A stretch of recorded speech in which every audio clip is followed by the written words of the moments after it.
For since the law has but a shadow of the good things to come, instead of the true form of these realities, it can never, by the same sacrifices that are continually offered year after year, make perfect those who draw near. Otherwise, would they not have ceased to be offered, since the worshippers, having once been cleansed, would no longer have any consciousness of sins? But in these sacrifices there is a reminder of sins every year. For it is impossible for the blood of bulls and goats to take away sins. Consequently, when Christ came into the world, he said, "Sacrifices and offerings you have not desired, but a body have you prepared for me. In burnt offerings and sin offerings you have taken no pleasure. Then I said, Behold, I have come to do your will, O God, as it is written of me in the scroll of the book." When he said above, "You have neither desired nor taken pleasure in sacrifices and offerings and burnt offerings and sin offerings," these are offered according to the law. Then he added, "Behold, I have come to do your will." He does away with the first in order to establish the second. And by that will we have been sanctified through the offering of the body of Jesus Christ once for all. And every priest stands daily at a service, offering repeatedly the same sacrifices, which can never take away sins. But when Christ had offered for all time a single sacrifice for sins, he sat down at the right hand of God, waiting from that time until his enemies should be made a footstool for his feet. For by a single offering he has perfected for all time those who are being sanctified. And the Holy Spirit also bears witness to us, for after saying, "This is the covenant that I will make with them after those days, declares the Lord. I will put my laws on their hearts and write them on their minds." Then he adds, "I will remember their sins and their lawless deeds no more. Where there is forgiveness of these, there is no longer any offering for sin." Are you ready for Christmas? Are you ready for Christmas? That seems to be the question on everybody's lips at this time of year. And I think the question means, have you done the stuff that you need to do? Have you stood on the icy roof in the gale force winds and hung the Christmas lights? And if you have, then you're at least a little bit more ready for Christmas than you were before. Have you made your way through the crowds? Or this year, have you socially distanced your way through the crowds to buy the stuff? Have you ordered the packages? Have you wrapped them up? Have you put them under the tree? Are you ready for Christmas? Have you stood in the kitchen and done the baking?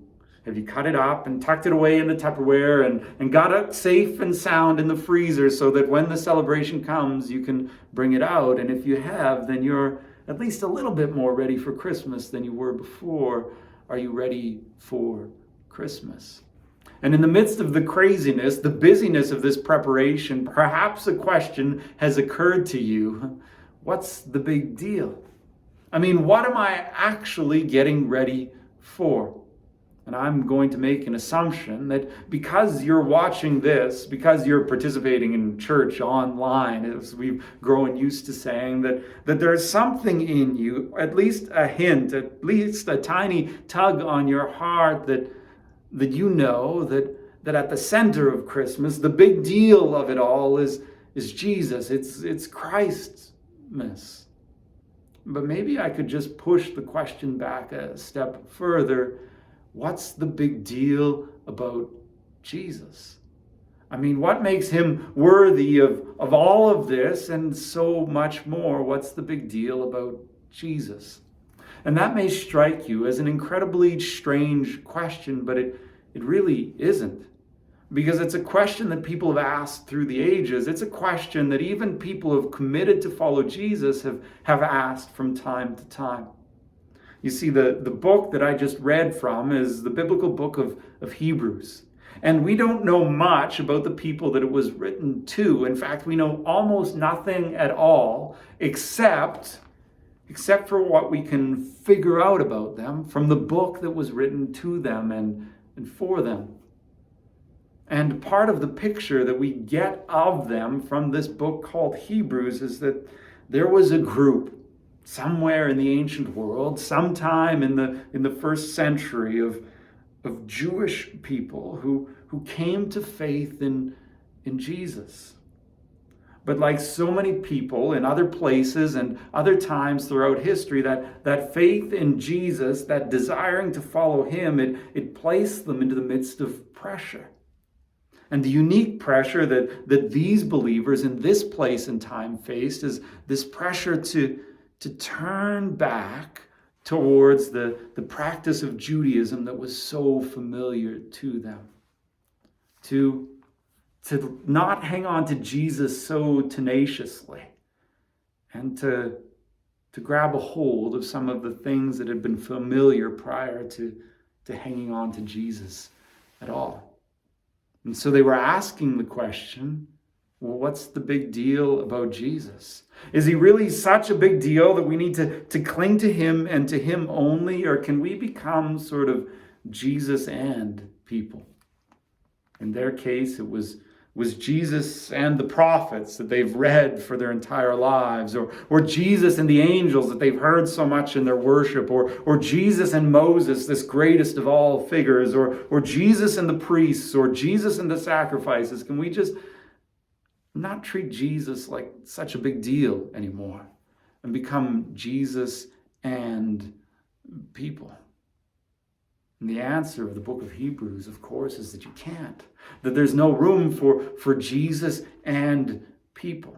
But it's important that we pay careful attention to how Hebrews gets there.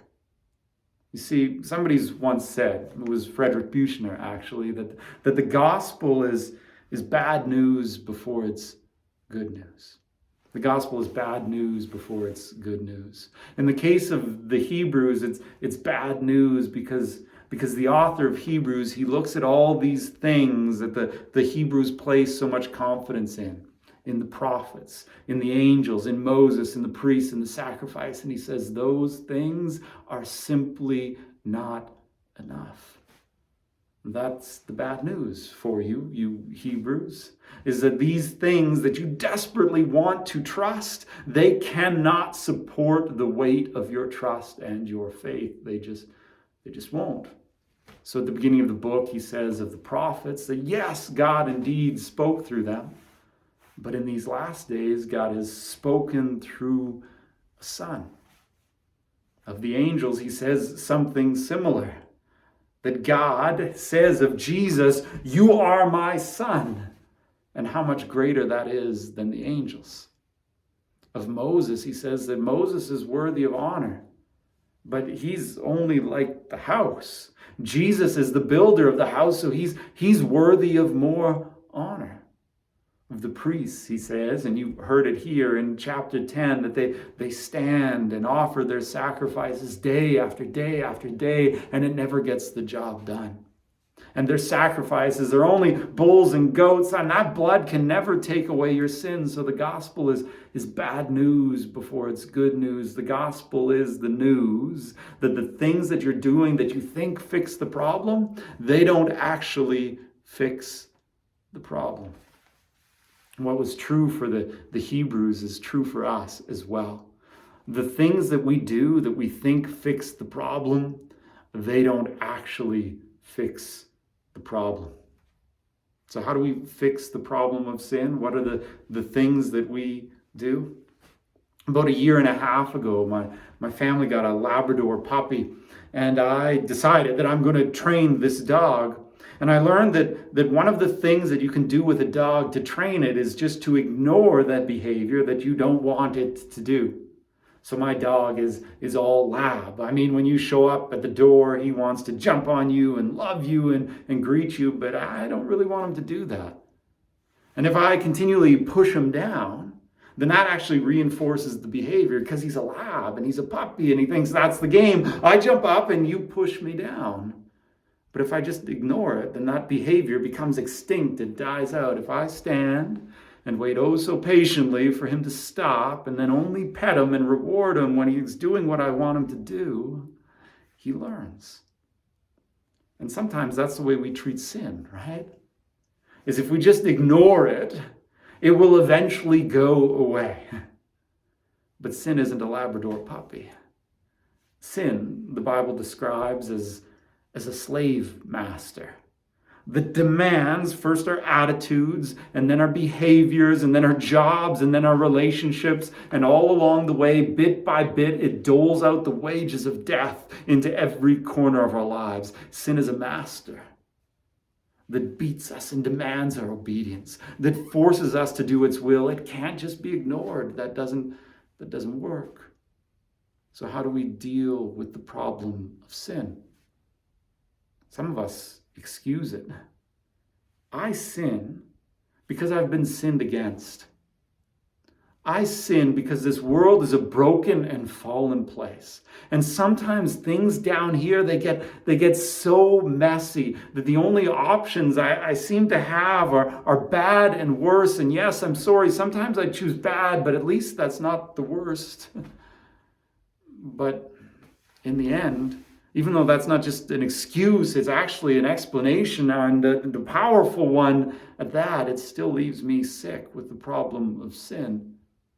And what I need is not a diagnosis, not somebody to say you're broken and the world's broken and that's the way it is. I need somebody who can cure me of this illness I face.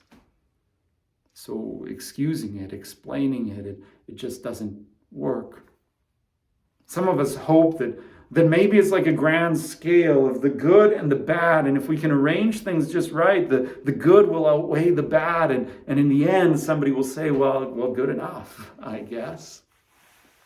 I had a friend one time who suffered from chronic illness, chronic pain, and one Sunday morning, he showed up in church looking great, dressed in a suit, sharp as can be, and I told him this, and do you know what he said to me?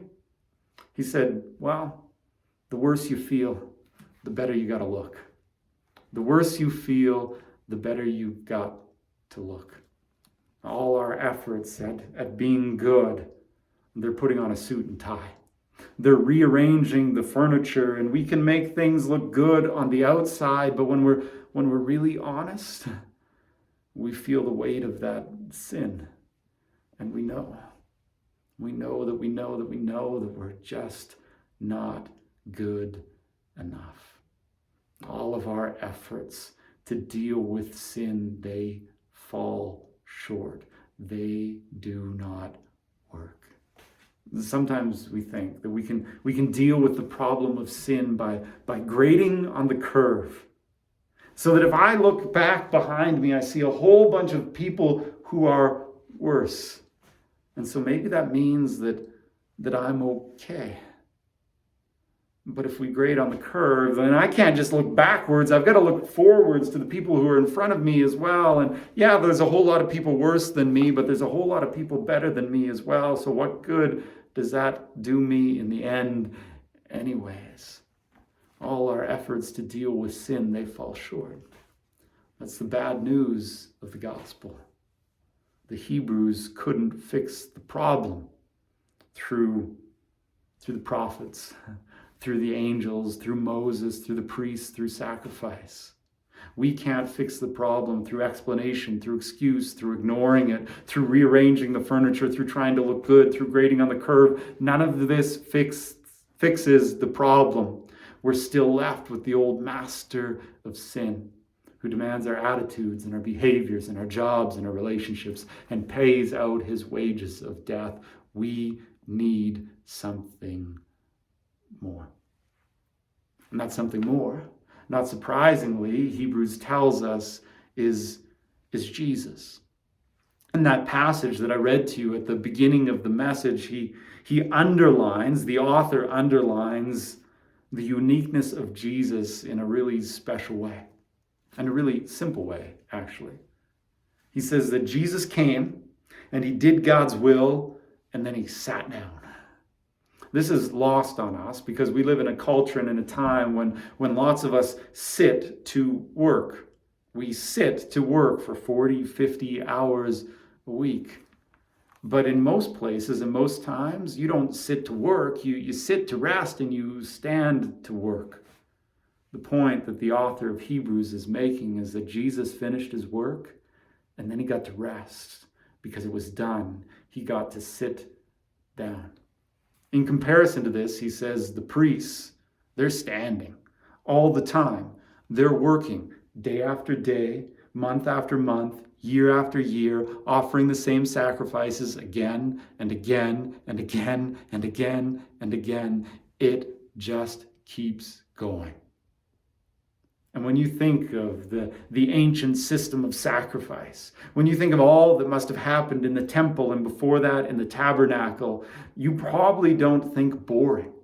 Maybe you think colorful or messy or gory or interesting. But the author of Hebrews, he thinks boring. He thinks day after day, the same thing that doesn't get the job done. You get that language, I suspect, of day after day and year after year and month after month and again, because some of us have lived through times in our lives where that's the way it was.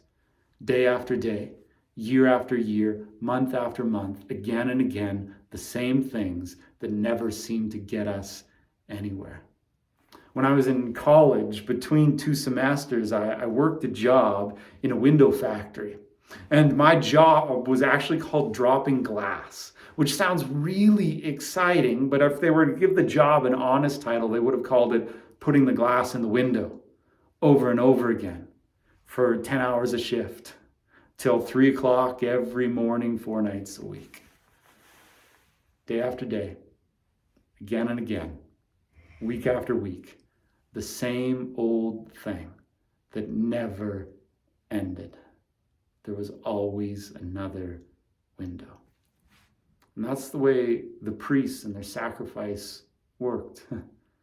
There's always another sacrifice to be made, always another thing to be done, always a little bit more work, and it's never done. That's the way all of our own efforts to deal with sin, that's the way they work. Always another sacrifice to be made. Always another prayer to be prayed. Always a little bit more work to be done, and it never gets the job done. But with Jesus, it's different. Because Jesus' work is finished. Because his sacrifice is perfect. So the author of Hebrews is saying to his first readers and to us in the 21st century, cling to Jesus and cling to him alone. Don't go back to this do-it-yourself, handyman special renovation, but learn to rest in the finished work of Jesus and to cling only to him. Don't go back to the way you did things before, but move always forward with Jesus.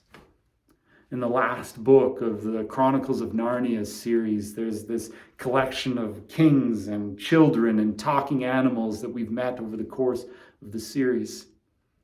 And they find themselves in this heavenly country, running faster than they'd ever imagined possible and running on these legs that do not grow tired. And as they run, there is this refrain, further up and further in. Further up and further into this heavenly country. That's the call of Hebrews. No more going back. Jesus has finished things. So cling tightly to him and continually move further up and further into him. Merry Christmas.